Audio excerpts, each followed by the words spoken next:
Hoje estaremos aqui dando a sequência ao nosso trabalho de estudo sobre as dispensações, né?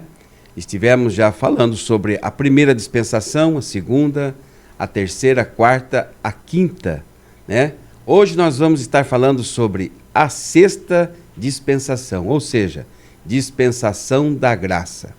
Hoje nós vamos estar falando a respeito disso, mas antes eu gostaria que você pudesse escrever no nosso canal, dá um toquinho aí embaixo, ó, dá um joinha, compartilha, porque nós precisamos da sua ajuda, né? Para que a gente possa então estar divulgando esse trabalho que a gente está fazendo aqui neste estúdio, Web Rádio Raiz Plena, né? Também lá, Web Rádio Raiz Plena, você vai participar conosco, né, de todos os nosso trabalho durante toda a semana, de segunda a sexta, e de tempo em tempo, os estudos da Palavra de Deus, que trará uma riqueza para a sua vida. Hoje, como disse, estaremos falando sobre a dispensação da graça. Mas antes, é muito importante a gente fazer uma revisão, né?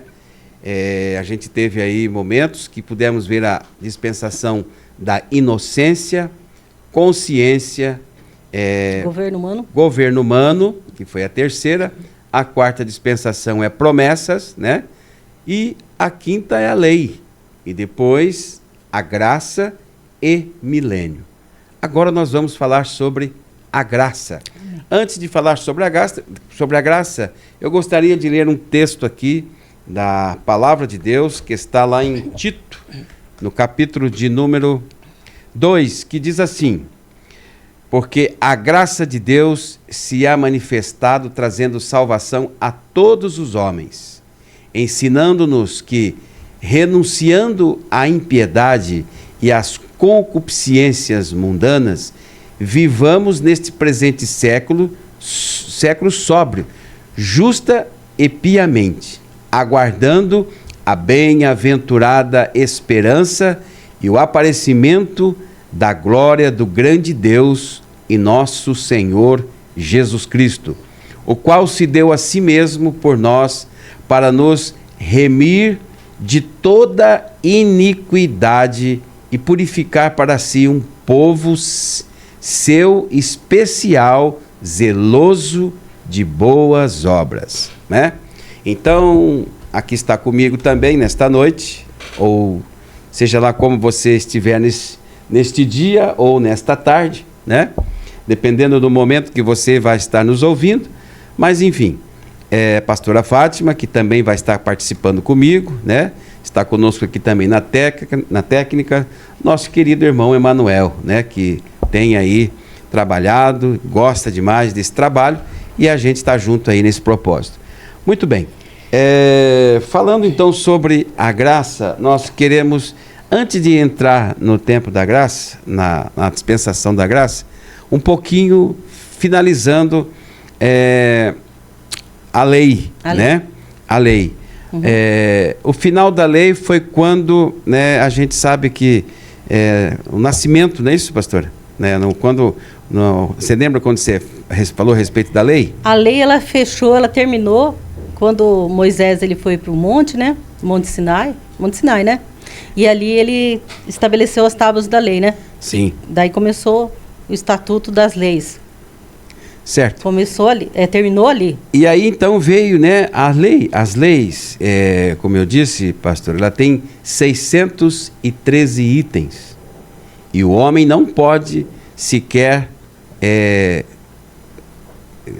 constranger nenhum item desse. Porque aí torna-se uma pena muito, muito severa, né? A lei, ela é severa. Mas a lei, ela serviu para os judeus, né, pastor? E nós somos gentios. E então, o que adianta a lei servir para um grupo de pessoas e não servir para outro? Então Deus, na sua infinita e grandiosa bondade, ele viu que havia também um povo justo, que deveria ser justificado através da fé. Então ele teve que terminar esse tempo, né? O tempo da lei, para que pudesse então iniciar o tempo da graça, né? Uhum. Então nós observamos que antes que começasse o tempo da graça, Deus ele preparou um caminho. Sempre é assim. sempre quando está para terminar um período, Deus não vira a página de uma hora para outra. Não é? Certo. A gente observa o seguinte, a gente mesmo, nós, ser humano, antes de ser recolhido, a não ser que seja uma morte súbita, né, pastora? Algo que faz ser fulminante. Mas antes que isso acontece, o nosso próprio organismo, ele vai dando sinais que o nosso tempo está se findando, né? Sinais, por exemplo, aparentemente na pele, né? No cabelo, né? Na barba que fica ruiva, branca, enfim, são coisas que acontecem no corpo humano, que vai passando por um processo de transição e um preparo para que chegar o dia, né, da despedida, possa estar preparado, pronto, porque há uma terceira dimensão, né? A gente sabe que ninguém, não existe, não para por aqui, tem uma continuidade, não é isso? Então o próprio Deus também se preocupou com o homem nesse período de transição, e ele fez com que então um profeta nascido de mulher, que não escreveu nenhum texto bíblico, que não fez nenhuma explanação com caneta, com pergaminho, nada se tem falado, inclusive pouco se fala desse profeta, né? Pouco se trata desse profeta, mas ele foi lembrado em um dia que dos nascidos de mulher, pastora, não houve profeta maior do que ele, e ele é João Batista, né? Vamos trazer assim para os dias de hoje, qual foi a função de João Batista?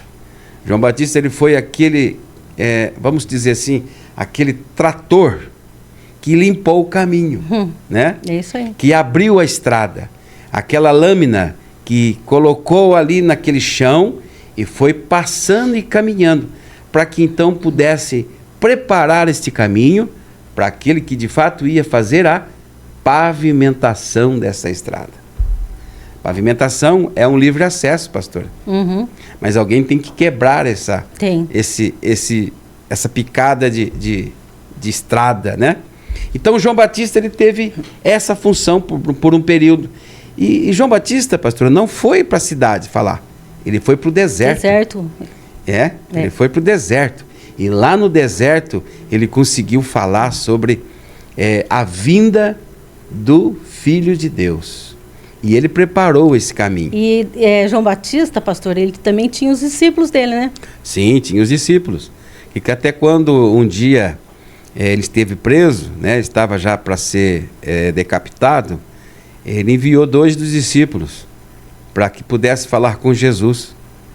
E perguntou para ele assim, quem é ele? Ele falou, olha, esse que está aí, os cegos vê, os mudos falam, né?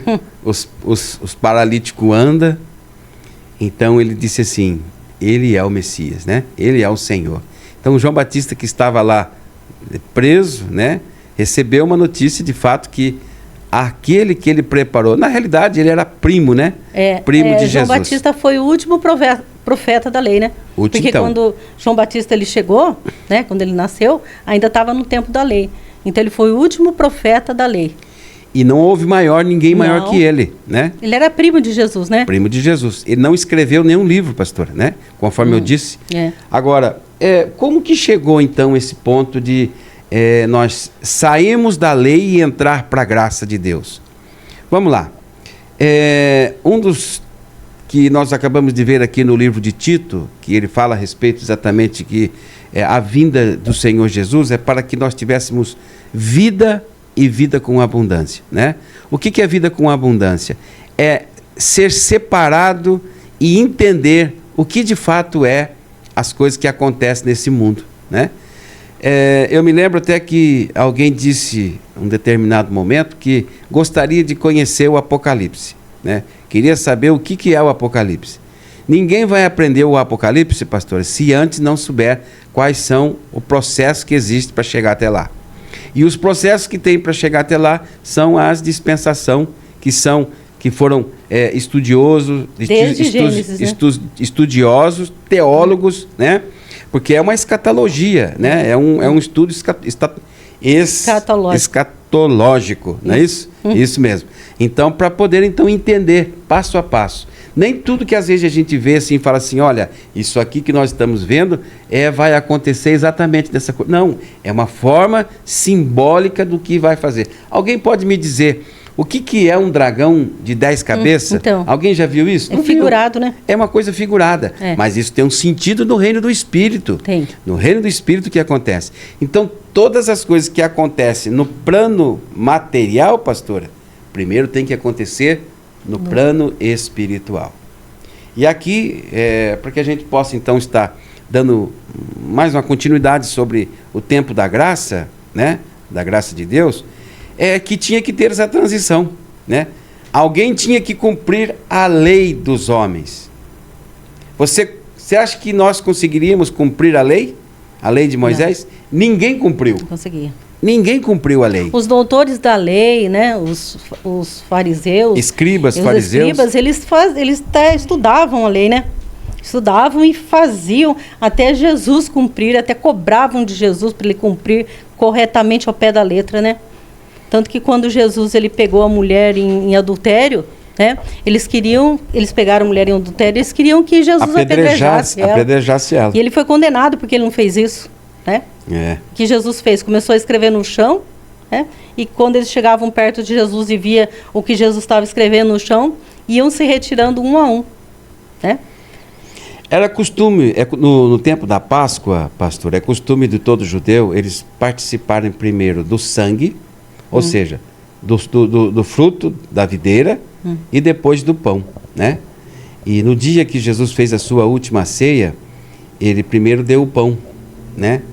Ele falou, este é o meu corpo que é dado por vós, e depois o sangue, que ele disse que era o sangue da nova e eterna aliança. Né? Então, o que a gente observa? Que o tempo da carne é o tempo da lei que estava sendo interrompido naquele momento, né? Ele estava já preparando o tempo final para que pudesse, então, estar entrando o tempo da graça, né? Agora, como eu disse, o homem não consegue fazer com que... o homem não consegue cumprir toda a lei. Não. O homem não consegue cumprir a lei. Porque a lei, como eu disse, ela é uma lei, ela é severa. Ela é rigorosa, né? Ela é rigorosa. Mas uma coisa importante, pastora, que Jesus conseguiu. Consegue. Jesus foi o único que conseguiu cumprir toda a lei. Então foi necessário, né? Foi muito importante Jesus cumprir a lei, ser o último homem, porque Jesus, ele é o segundo Adão, né? Como nós estávamos dizendo, as dispensações começam lá em Gênesis, né? E vai começando a trazer todo esse estudo, né? E tem uma coisa que me chamou a atenção, pastor, foi na época do governo humano, né? Ou melhor, na transição da inocência, a consciência ali, a Arca de Noé. A Arca de Noé, ela foi um momento em que começou... O governo humano. Governo humano, né? Agora, como a gente já até comentou aqui, chovia na face da terra? Não chovia. Alguém poderia dizer assim, por que esse homem está fazendo esse velho está ficando louco? Né? Eles nunca tinham visto chuva, Nunca tinha visto chuva. Como não existia chuva? Mas de repente, Deus permitiu que nem Noé abrisse a arca por lado de dentro. Porque ele queria lacrar por fora, né? Por quê? Para que Noé não abrisse a arca e todos também morressem. Porque o homem era falho, né? O homem é falho. Então, mas Deus não é falho. Deus, ele é perfeito no que ele faz. Então, quando terminou essa dispensação, em que foi o governo humano, né? Que entrou o governo humano, Deus fechou a arca pelo lado de fora, e todo mundo depois ficou sabendo que ali estava um juízo, um cumprimento de uma dispensação. Mas agora, pode a mesma coisa falar. quando a gente fala hoje do arrebatamento, que vai acontecer o arrebatamento para se preparar, né? Isto. E todos não acreditam porque eles não passaram, eles não viram ninguém ser arrebatado até hoje. Ninguém sabe de arrebatamento. Ninguém sabe, né? ainda, é uma coisa nova. A Bíblia relata, né? Arrebatamento é ser transladado, né? Saiu daquele lugar e foi para um outro lugar. Tá? Tem lá no livro de Atos dos Apóstolos, né? Eu tenho marcado. Tem uma anotação lá que fala quando Felipe apareceu ali diante do eunuco da rainha, né? E ele apresentou Jesus, ele falou quem era o Senhor, e logo em seguida ele foi arrebatado. Ou seja, ele saiu daquele lugar. Antes, porém, ele realizou o batismo no eunuco, né? Ele aceitou uma mudança de vida. Então, pastor, eu vejo que quando a dispensação ela se cumpre, é um momento em que o homem e todo ser humano, ele começa então a ter uma consciência de quem é Deus na sua vida, né? Hoje nós sabemos que há muitas pessoas que estão apostatando-se da fé, né? Tem muitas pessoas que nem vão saber quem é Jesus, mas isso eles vão conhecer. Eles vão conhecer. Né? Porque o mundo já está vivendo sob uma pressão. A pressão que está vivendo é uma pressão do mal.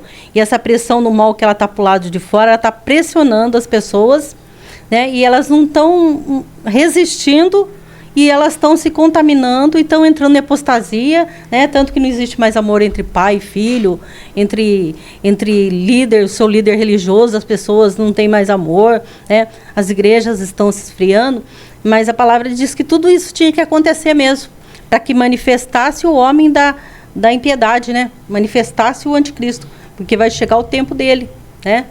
Aí para frente vai acontecer, que ele vai se manifestar. E nós observamos aí, né, que no início, do finalzinho da lei, Jesus ele não veio para mudar a lei, ele veio para aperfeiçoar a lei, né? A lei não está somente resumida nos 10 mandamentos, ele trouxe um aperfeiçoamento em 2. Amarás o Senhor, seu Deus, sobre todas as coisas e o próximo como a ti mesmo. Né? Então a gente observa que para ficar mais brando, não porque fica menos... O pecado é o mesmo, né? O erro é o mesmo, mas a causa pode ser... o pecado pode ser tratado de uma forma mais aberta, né? Uma coisa assim mais firme, mais frente a frente, né, com Deus. No entanto, pastora, quando terminou, vamos estar assim praticamente encerrando esse tema, né? Porque a graça ela terminou quando? Ela começou quando a graça? Exatamente. Então é isso que eu vou falar. A graça ela começa quando Jesus, ele lá na cruz ele diz assim, ó, tudo está consumado, né? Quando ele fala tudo está consumado, ele está dizendo, eu cumpri a lei, você não precisa mais se preocupar com a lei, porque agora virá um novo tempo, eu sou a porta do aprisco, você vai ter que passar por mim mesmo, a cruz vai ficar vazada aí, mas você vai ter que passar por ela, é o caminho, né? Eu já vim para a cruz para que você afunilasse aí a sua vida, o mundo inteiro vai ter que entender isso, para ser salvo, né? A salvação, ela vem através do entendimento que Jesus é o caminho, a verdade e a vida, né? Não existe mais o sacrifício de cordeiro, ele é o Cordeiro Santo que foi sacrificado. E no momento em que ele, ali na cruz do Calvário, pastor, né? Na cruz do Calvário, ele entregou e se rendeu, terminou a lei. Deu início à graça. Iniciou-se a graça. O véu do templo se rompeu e agora nós temos livre acesso ao Pai. Exatamente. Nós não precisamos pedir para Moisés, para ninguém, para interceder junto a Deus. Não existe mais... Há um acesso direto. Não existe mais o sacerdócio, né? Nós somos sacerdote real. Passamos a ser o sacerdote real. É porque nós temos hoje... O véu do templo se rompeu, então nós temos livre acesso. Né? Livre acesso. Temos aí, né, um tempinho para terminar. E o presente da graça, do tempo da graça que iniciou, é a igreja. Foi o maior presente para a história, foi a igreja, que a igreja foi formada, o discipulado foi formado. Paulo foi um líder que formou muitas igrejas, muitos discípulos, né? Então eles continuaram o que Jesus terminou, né? Por pouco tempo ele terminou, porque ele vai voltar. Então, eles continuaram, seus discípulos continuaram o trabalho de Jesus. Então, hoje nós observamos que o discipulado é algo importante, né? Até que chegue o momento da volta de Jesus. E por que nós fazemos o discipulado? Porque nós levamos a palavra? Porque o Espírito Santo de Deus está junto de nós. O Espírito Santo de Deus, ele está nos dando força, está nos dando encorajamento para nós fazermos o ID de Jesus, né? Porque quando Jesus, ele reuniu seus discípulos e falou que ele ia embora, né? Eles não entenderam nada. Ele falou, não chore, não turbe o seu coração, porque eu mandarei um paráclito, né? Um consolador. Eles não entenderam nada. Só que Jesus falou, fique em Jerusalém, não saia daí, espere. E eles esperaram o tempo. O que aconteceu? Veio a visitação do Espírito Santo no dia de Pentecoste, né? Daí todos ficaram cheios do Espírito Santo e ficaram motivados a pregar. E cada um foi, Judeia, Samaria, confins da terra, pregando o Evangelho. E chegou até nós. Chegou até nós. Chegou até nós. Então, nós estamos vendo que o tempo da lei, né, terminou com a morte de Jesus na cruz. E aí, a ressurreição é a graça.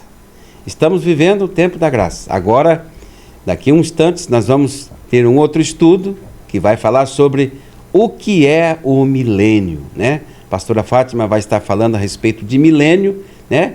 Em poucas palavras, em pouco tempo, nós vamos entender um pouco. É muito complexo. A gente precisa estudar assim muito mais. Nós não temos tempo suficiente para falar o que tem que se falar. Nós vamos fazer assim um apanhado geral a respeito do que foi todas as dispensações que nós estamos falando. Mas uma coisa é importante, lembre-se, dispensação é a sua vida, é a minha vida.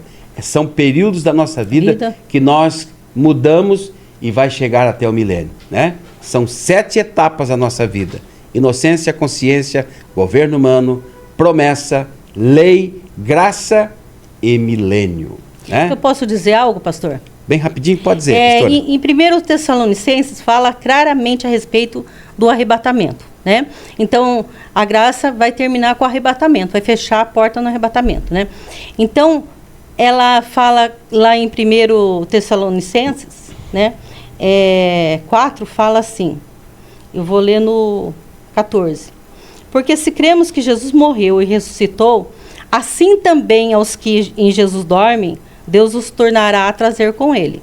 Dizemos vós, pois, isto pela palavra do Senhor, que nós, os que ficarmos vivos para a vinda do Senhor, não procederemos os que dormem.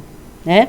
Então nós vemos essa palavra aqui que no momento do arrebatamento que acontecerá no final, que vai fechar a graça, né? O tempo da graça, acontecerá algo inacreditável, algo surpreendente, né? Como foi na Arca de Noé, como que houve chuva, que ninguém conhecia a chuva, eles vão conhecer o que é um arrebatamento. E as pessoas, a igreja, ela vai ser arrebatada. Só que aqui ele fala, Paulo diz assim, que os que dormem, os que morreram em Cristo, eles serão arrebatados primeiro e nós depois deles. Nós não sabemos na palavra questão de minutos, de segundo, de horas, tempo, não sei o tempo, mas só que aqueles que morreram em Cristo, eles ressuscitarão, né? Assim como Jesus ressuscitou, nós também ressuscitaremos e ganharemos um corpo glorificado, um corpo mudado, um corpo incorruptível, né? Maravilha, glória a Deus. E está continuando 16, porque o mesmo Senhor descerá do céu com alarido e com voz de arcanjo e com a trombeta de Deus, e os que morreram em Cristo ressuscitarão primeiro, depois nós, os que ficarmos vivos, seremos arrebatados juntamente com eles nas nuvens, a encontrar com o Senhor nos ares, e assim estaremos sempre com o Senhor. Portanto, consolai-vos uns aos outros com esta palavra. Então, portanto, pregue que o arrebatamento vai acontecer. Você que conhece a palavra do Senhor, abra os olhos dos seus familiares, dos seus amigos, porque o arrebatamento ele é verdadeiro, ele não é mentira, é algo que realmente vai acontecer. E também lá em 1 Coríntios, capítulo 15, no 51, diz assim: eis aqui vos digo um mistério. Na verdade, nem todos nós dormiremos, mas todos seremos transformados. Num momento, num abrir e fechar de olhos, ante a última trombeta, porque a trombeta soará e os mortos ressuscitarão incorruptíveis e nós seremos transformados, porque convém que isto que é corruptível se revista da incorruptibilidade e que isto que é mortal se revista da imortalidade. Correto. Então tem duas palavras que elas deixam bem gravadas em nosso coração, em nossa mente, que realmente vai acontecer o arrebatamento, né? Eu estou me preparando para o arrebatamento. Eu espero que você também que está ouvindo esse vídeo esteja preparado, porque é algo verdadeiro, real, porque depois do arrebatamento, aqui no mundo, aqui na terra, acontecerá muitas coisas terríveis. Um caos. Um caos, porque aí o tratamento de Deus não será mais com a igreja, ele vai ser um tratamento com o povo judeu, né, com o povo de Jerusalém, e será também um tratamento com aquelas pessoas que endureceram o coração, que não aceitaram Jesus na sua vida. Então será um momento em que nós temos que ficar livres desse momento da tribulação. Nós temos que ir agora, neste momento, neste tempo, que é o tempo da graça, é o tempo que o Senhor está nos revelando o seu amor, a sua misericórdia para as nossas vidas. Nós temos que aproveitar esse tempo e se entregar para Deus, para que nós não ficamos para trás. Né? Isto. Eu não sei se alguém já assistiu aquele filme Deixados para Trás. Acredito que sim. É a mesma coisa, né? Você vai falar, puxa vida, aquela pessoa que pregou para mim, pastor, eu fui deixado para trás. Porque na palavra está escrito que 2 estarão no campo e um ficará e o outro vai subir. Então, o arrebatamento é algo eminente, é coisa que vai acontecer. Só que está acontecendo a mesma coisa que no tempo de Noé. Ninguém acredita. Portanto, nós estamos aqui para dizer, a palavra de Deus ela vai se cumprir. O arrebatamento da igreja vai ter que acontecer, porque senão não passa, não transita de graça para o milênio. O próximo assunto que nós vamos ter vai ser a respeito do milênio. Nós estamos aqui, aguarde mais um instante, que estaremos falando a respeito da última dispensação, que se chama milênio. Vamos ver o que é o milênio. Mas antes, lembre-se, não esqueça de inscrever no nosso canal, dê um joinha, ajuda nós a crescermos nessa informação, de estarmos anunciando a palavra do Senhor. Porque virá tempos difíceis, né? E nós não queremos omitir naquilo que o Senhor tem falado para conosco, para que então esta palavra possa ser pregada até o final dos tempos, até a sua volta. E nós queremos estar com Jesus na Amém. Sua volta. Eu quero ir, eu irei estar Amém. com Ele. Eu também irei, em nome de Jesus. Amém.